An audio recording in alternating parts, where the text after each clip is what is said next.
স্বাধীনতা দিবসের সুরক্ষায় নজর, রেড রোডে কড়া নিরাপত্তার তদারকিতে 6 যুগ্ম কমিশনার, 6টি ওয়াচ টাওয়ার থাকছে, 11টি বাংকার থেকে নজরদারি চলবে।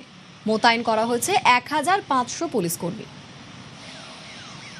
সুরক্ষায় নজর, আগামীকাল স্বাধীনতা দিবসের সুরক্ষায় নজর এবং যে কারণে রেড রোডে নিরাপত্তার বলয়ে মুড়ে ফেলা হচ্ছে। নিরাপত্তার তদারকিতে 6 যুগ্ম কমিশনার, 6টি ওয়াচ টাওয়ার থাকছে আর 11টি বাংকার থেকে নজরদারি চলবে। মোতায়েন করা হচ্ছে 1500 পুলিশ কর্মীকে।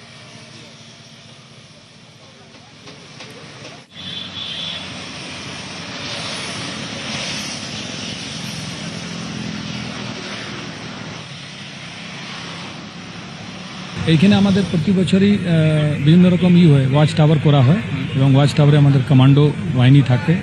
তারপর যে রাস্তাগুলো এখানে আসে ওই রাস্তাগুলো বন্ধ করে দেওয়া হয়, কোনো রকম কোনো গাড়ি ঢুকে না যায়, কোনো রকম ভুল করে চলে আসে।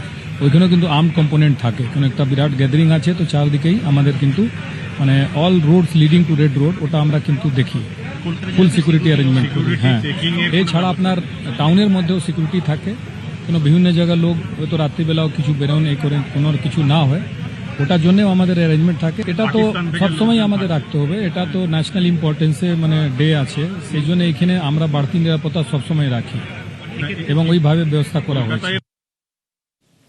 কলকাতা শহরে কড়া নিরাপত্তা, 23টি গুরুত্বপূর্ণ রাস্তায় নাকা চেকিং, 9টি পিসিআর ভ্যান থাকছে, 3টি কুইক রেসপন্স টিম থাকছে। বাজার, শপিং মলে নিরাপত্তার কড়াকড়ি। ঘিঞ্জি এলাকা যেখানে রয়েছে কিংবা ধর্মস্থান সেখানে 24টি পুলিশ পিকেট। মেট্রো স্টেশনের নিরাপত্তায় 25টি পুলিশ পিকেট রাখা হচ্ছে।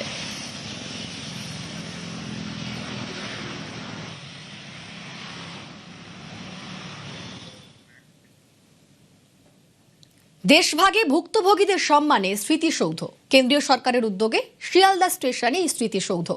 সংস্কৃতি মন্ত্রকের উদ্যোগে তৈরি হবে স্মৃতিসৌধ। নভেম্বরের মধ্যেই শেষ হবে নির্মাণ কাজ, আর শুক্রবার তার ভূমি পুজো হলো। সেই সৌধ বসানোর আগে ভূমি পুজো হলো শুক্রবার। এই যে দেশ ভাগ হয়েছিল, আজকে এখানকার লোকদের ওখানে যেতে হয়েছিল, ওখানকার লোকদের এখানে আসতে হয়েছিল, শুধু একটা কাগজে লাইন টেনে দিলাম আর পার্টিশন হয়ে গেল তা তো হয়নি। আজকে মানুষের যে কষ্ট, আজকে তার ভিটে মাটি, তার উঠোন, তার পুকুর, তার সবকিছু, তার বাগান, তার সংস্কৃতি সবকিছু ছেড়ে তাকে চলে আসতে হয়েছিল। এবং এই আজকে মাননীয় প্রধানমন্ত্রী এবং আমাদের সরকারের নেতৃত্বে যে এখানে যে স্ট্যাচু, যে মিউরাল বসবে আজকে এই চত্বরে, এই শিয়ালদায়, যেখানে লক্ষ লক্ষ মানুষ প্রতিদিন যাওয়া আসা করে, আমাদের এই যে মিউরালটা তৈরি হবে সেখানে আমরা সাধারণ মানুষ এবং আমাদের আগামী প্রজন্ম তাদেরকেও তো শেখাতে হবে যে আমাদের সাথে কি হয়েছিল, আমাদের দেশের সাথে কি হয়েছিল। আজকে যে আমরা এখানে হিন্দু হোমল্যান্ড বলছি বা হিন্দুরা রয়েছি, তো সেটা তো আর হতো না যদি ডক্টর শ্যামাপ্রসাদ মুখোপাধ্যায় না থাকতেন। রক্তের হোলি খেলা হয়েছিল, লাশের স্তূপাকার, ট্রেনে করে সব লাশ এসেছিল, সেই যে হরার, বিভীষিকা, ভয়ঙ্কর, তারই জন্য আজকের এই 80তম স্বাধীনতা দিবসের ঠিক প্রাককালে 14ই আগস্ট এটা একটা প্রয়াস মাত্র।